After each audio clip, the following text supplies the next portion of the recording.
Yes, this young man threw his life away, and yes, it was his father who turned him in. And some of the facts of why he did it will come out later. But the first reports say that this was an ideological murder. He killed Charlie because of his beliefs, which were really biblical Christian beliefs. Charlie was a martyr.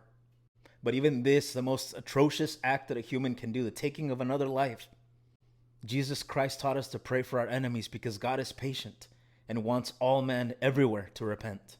So yes, this young man has forfeited his life. Yes, he will face justice. But there's one thing we must do as Christians, and it's something that I know Charlie would have wanted.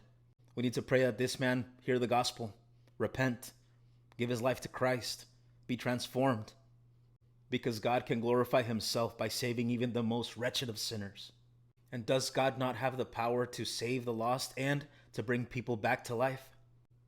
I would also say we need to pray for his family. Imagine being the father having to turn in your own son because of this cruel, heinous act that he committed.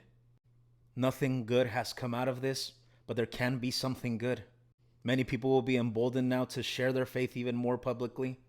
And by the grace of God, by a miracle of God, something that nobody thought possible with even the Apostle Paul, a man who hates God and hates Christians can be saved if there is a conversion in his life. So what will be your response? What will you do? How do I know this is what Charlie would have wanted, having never met the man? Because we worship the same Christ, because we read the same Bible, and because Charlie famously tweeted, "You can tell a lot about a person by how they react when someone dies."